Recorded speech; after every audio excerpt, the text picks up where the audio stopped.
ابھی میں اپنے خیالوں میں گم تھی کہ اس دریچے پر دستک ہوئی جو مکان کے بیرونی اور اندرونی حصوں کے درمیان تھا۔ قریب ہی ایک دروازہ بھی تھا مگر اس پر کھٹکا نہیں ہوا۔ میں نے دھیرے سے دریچے کا تھوڑا سا پٹ کھولا۔ کیا ہوا ہے طبیب سالم؟ میں نے عارج سے پتہ کیا۔ فی الحال تو ہم گھیرے گئے ہیں۔ کیوں؟ ابھی معلوم نہیں ہوا۔ عارج نے سرگوشی کی۔ تجھے گھبرانے کی ضرورت نہیں ہے، میں دھیمی آواز میں بولی۔ میں یہاں موجود ہوں۔ دریچہ کھلا رکھوں کہ بند کر دوں؟ عارج نے پوچھا۔ تھوڑا سا کھلا رہنے دو، آنے والے آدمزاد کوئی شیر نہیں ہے کہ ہمیں کھا جائیں گے۔ عارج سے یہ کہتے ہوئے وقتی طور پر جو گھبراہٹ مجھ پر طاری ہوئی تھی اس کا نام و نشان نہ رہا۔ یہ نسخہ اچھا ہاتھ آ گیا تھا کہ برا وقت پڑے تو دوسروں کو سمجھانے لگو، خود بخود ہمت پیدا ہو جائے گی۔ اس کے علاوہ یہ بھی ہوتا ہے کہ وقت نہیں ہم خود بوڑھے ہوتے ہیں۔ معاً میری ایک خادمہ نے آ کر مجھے بتایا وہ آپ کو بلا رہے ہیں۔ محافظ؟ کون بلا رہا ہے؟ میں نے خادمہ کی بات کاٹ دی۔ ان سے نام پوچھ کر آؤں؟ خادمہ گھبرائی ہوئی آواز میں بولی۔ نہیں۔ میں اپنی چوکی سے اٹھ کھڑی ہوئی۔ اس دوران میں مجھے اپنے خوف کی وجہ معلوم ہو گئی تھی۔ قصہ صرف یہ تھا کہ کسی آدمزاد کو میری حقیقت معلوم نہ ہو جائے۔ میں نے 3 بار لا حول ولا قوت پڑھی اور اپنے دلان سے باہر آ گئی۔ چادر کو میں نے اچھی طرح اپنے جسم پر لپیٹ لیا تھا۔ آدمزادوں کے درمیان رہ کر میں نے ان کے طور طریقے سیکھ لیے تھے۔ خادموں نے میری خاطر راستہ بنایا اور میں گھر کے عقبی دروازے تک پہنچ گئی۔ باہر نکلتے ہی میں نے بلا جھجک ایک گھڑ سوار کو مخاطب کیا۔ کس لیے تم لوگوں نے مکتب کو گھیرا ہے؟ میں نے اس گھڑ سوار آدمزاد کے چہرے پر گھبراہٹ دیکھی۔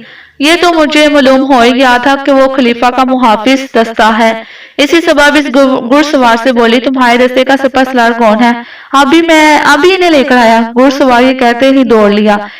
اس عرصے میں میری آنکھ خادمائیں بھی باہر آ گئی۔ تم اندر ہی رہو، مجھے فی الحال تمہاری ضرورت نہیں۔ جی بہتر، ان میں سے کوئی ایک بولی۔ فرار کا راستہ کھلا تھا، میں اگر چاہتی تو وہاں سے رفو چکر ہو جاتی اور عارج کو بھی نکال کر لے جاتی، لیکن یہی کرنا تھا تو بغداد کیوں آتی؟ ذرا دیر ہوئی تھی کہ میں نے زمین میں دمک محسوس کی۔ کچھ گھڑ سوار اس طرف لپکے چلے آ رہے تھے، ان میں سے ایک آگے تھا۔ قریب آنے سے پہلے ہی وہ اپنی سواریوں سے اتر گئے۔ میں ان آدمزادوں کی حرکات و سکنات کا بغور جائزہ لے رہی تھی۔ اپنے گھوڑے کی لگام تھامے اور سر جھکائے وہ آدمزاد میرے سامنے آ کر رک گیا۔ جی بولے کیا بات ہے؟ کیوں آپ نے یہاں سنسنی پھیلائی ہے؟ میرے لہجے میں جواب طلبی تھی۔ غلام معافی کا خواستگار ہے۔ وہ میرے سامنے تھوڑا سا جھکا۔ میری نظریں اس آدمزاد کے چہرے پر تھی، اس کی نگاہیں جھکی ہوئی تھیں۔ غلام نے معافی، میں نے اس کی بات کاٹ دی اور آپ سے تم پر آ گئی۔ تم نے کیا غلام کی رٹ لگا رکھی ہے؟ جو کہنا ہے صاف کہو۔ عرض کرتا ہوں غلام، اس کی زبان لڑکھڑا گئی۔ معلوم نہیں آدمزاد اتنی چک پھیریاں کیوں دیتے ہیں؟ سیدھی طرح بھی تو بات کی جا سکتی ہے۔ محافظ دستے کے سالار نے آخر کار بتا ہی دیا مجھے کہ خلیفہ المہدی کی بیوی خیرزان نے بلایا ہے، اس لیے اس کی وجہ سمجھنا مشکل نہیں تھا۔ میں نے ٹھنڈا سانس بھرا۔ آدمزادوں نے شاید ایسے ہی موقعوں کے لیے کہا تھا کہ خدا بہار اور نکلا چوہا۔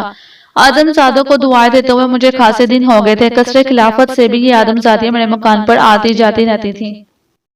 موقع کی نزاکت کو سمجھتے ہوئے میں نے محافظ دستے کے سالار سے کہا ملکہ محترمہ کی خدمت میں ہمارا سلام عرض کر دیں۔ انہیں بتا دیں کہ ہمارے مکتب کا وقت ظہر کے وقت تک ہے اور یہاں آپ دیکھ ہی رہے ہیں کہ کتنی خلقت جمع ہے۔ ملکہ عالیہ کی خدمت میں ہم خود بعد ظہر حاضر ہو جائیں گے، ٹھیک ہے؟ آپ ہماری بات سمجھ گئے؟ بہتر ہے۔ یہ کہہ کر سالار میرے سامنے ادب سے جھکا اور پھر رخصت کی اجازت چاہی۔ اجازت ہے؟ غیر ارادی طور پر میرے منہ سے نکل گیا۔ محافظ دستے کے سپاہی چلے گئے تو میں واپس اپنے دلان میں آ گئی۔ ایک معمولی سی غلط فہمی نے مجھے پریشان کر دیا تھا۔ وہ آدمزادی جس نے مجھے مسمی بطور تحفہ یا رشوت دینی چاہی تھی اور جسے میں نے قبول نہیں کیا تھا، اسی کے دھوکے میں بات کا بتنگڑ بن گیا تھا۔ مکان کے بیرونی حصے میں موجود عارج کو صورتحال سے مطلع کرنے کے لیے میں نے درمیانی دریچے پر ہلکی سی دستک دی۔ جی؟ اس نے دریچہ تھوڑا اور کھول دیا۔ جی؟ میں نے اسے کچھ کہے بغیر دریچے کو پہلے سے زیادہ بیر دیا۔ وہ بہرحال ایک جن زادہ تھا اور میں بھی، مگر ہم دونوں میں فرق تھا سرگوشیوں اور مختصر الفاظ میں۔ عارج کو میں نے ساری بات بتا دی۔ وہ مطمئن ہو گیا۔ اس پر میں نے خدا کا شکر ادا کیا کہ اسے اطمینان تو ہوا۔ عارج میری وجہ سے بغداد آیا تھا، یوں وہ میری ذمہ داری بن گیا تھا۔ پھر یہ کہہ لیں میں نے اسے اپنی ذمہ داری بنا لیا تھا۔ اس روز پہلے ان آدم زادیوں کو میں نے دیکھا جو مدد کی مستحق تھیں۔ امیر زادیوں کی باری بعد میں آئی۔ ظہر کے وقت حسب معمول خادموں نے مکتب بند ہونے کا اعلان کر دیا۔ جو مریضائیں باقی رہ گئی تھیں ان سے اگلے روز آنے کے لیے کہہ دیا۔ مکان میں اب عارج اور میں اکیلے تھے۔ کیسے چلنا ہے، کیسے خلافت ہے دینار؟ عارج نے سوال کیا۔ آدم زادوں کی طرح، میں نے جواب دیا۔ پھر 2 گھوڑوں کا بندوبست کیا گیا۔ پھر اس طرح طبیب اور طبیبہ کی سواری کیسر خلافت کی طرف روانہ ہوئی۔ بغداد کا کوئی گلی محلہ ہی شاید ایسا ہوگا جو میں نے نہ دیکھا ہو۔ شہر کے مغربی حصے سے گھوڑے دوڑاتے ہوئے ہم جلد ہی مشرقی حصے میں پہنچ گئے۔ قصر کے دروازے پر ہمارا استقبال کرنے والا محافظ دستے کا سالار موجود تھا۔ یہ آدم زاد اور آدم زادیاں بھی خوب ہیں۔ ذرا سے چھینک آ جائے تو طبیب کے پاس دوڑ لیتے ہیں، چاہے اس کی ضرورت نہ ہو۔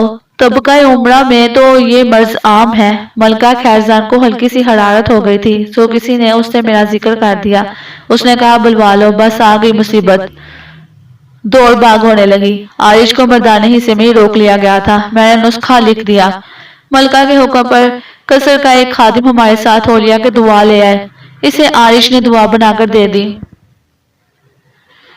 قصر خلافت میں جاتے اور آتے ہوئے میں نے اپنی آنکھیں کھلی رکھی تھیں۔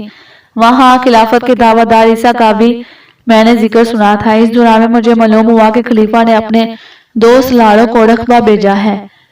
خلیفہ المہدی اس جھگڑے کو نمٹانا چاہتا تھا۔ اس نے اور اس کے بہی خوابوں نے فیصلہ کیا کہ الہادی کی ولی عہدی کا اعلان کر دیا جائے۔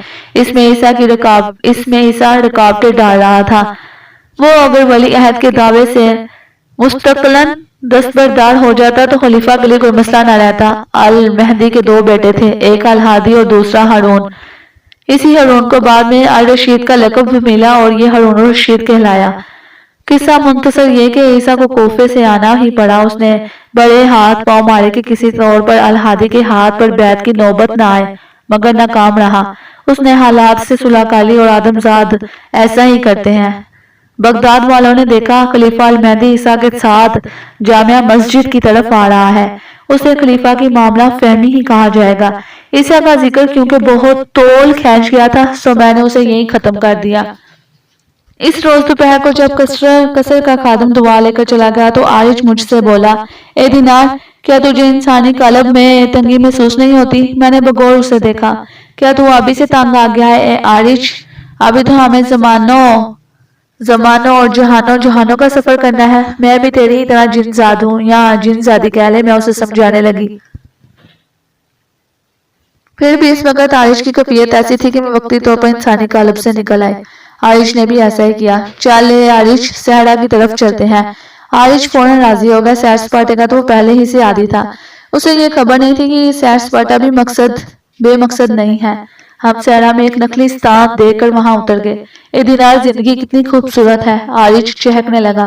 ہاں ہے تو صحیح، میں بولی، پر اس وقت تک جب خوابوں کی تتلیاں ہاتھ آ جائیں۔ لگتا ہے تجھے شاعری بھی آتی ہے دینار۔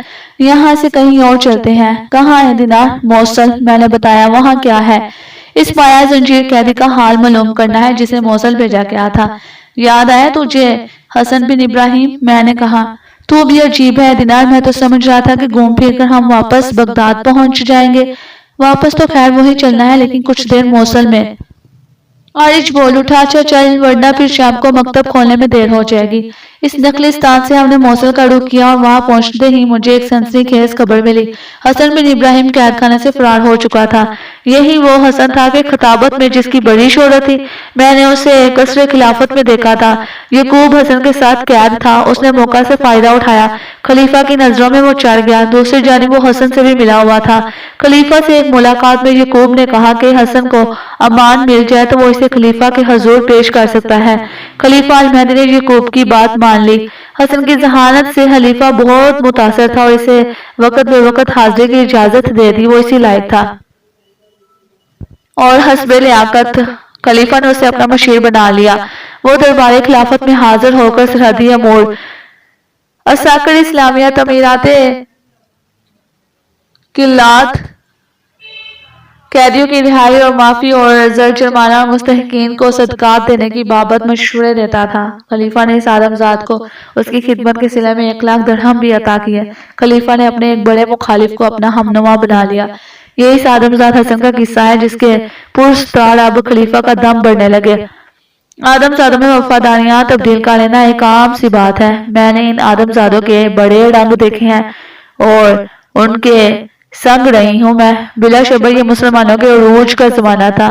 اس حقیقت کو بھلا کون بدل سکتا ہے؟ وہ جنہوں نے باوجہ ایسی کوششیں کی ہم میں سے نہ تھے، وہ مسلمانوں سے جلتے اور الزام تلاشیاں شروع کر دیتے تھے۔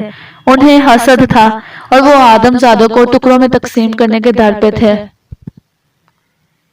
میں جس زمانے کی بات کر رہی ہوں وہ زمانہ اور تھا، یہ زمانہ اور ہے۔ زمانہ و مکان کی تبدیلی چہروں اور منظروں کو دھندلا دیتی ہے۔ سو یہ منظر اس دور کے بغداد کا ہے جو ہماری نظروں سے اوجھل ہو چکا ہے۔ اس لیے تو جس کے جی میں جو آتا ہے بک دیتا ہے۔ کوئی کہتا ہے کہ ڈینگیں ماری جا رہی ہیں، کسی کا فرمانا ہے کہ اپنے ماضی کو بھول جاؤ اور اپنے حال کو دیکھو کس حالت میں ہو۔ تو کیا ہم اپنے آباء و اجداد پر فخر کرنا چھوڑ دیں، انہیں برا کہیں؟ مگر کیوں؟ مسلمان بہت برے ہیں تو پھر اچھا کون ہے؟ یہ کوئی بتائے۔ میں شاید جذباتی ہو کر ورز کرنے لگی ہوں۔ ورز کہنے پر مجھے اپنے قبیلے کا عالم سوما یاد آ رہا ہے۔ اب تک میری تعلیم کا سلسلہ جاری تھا۔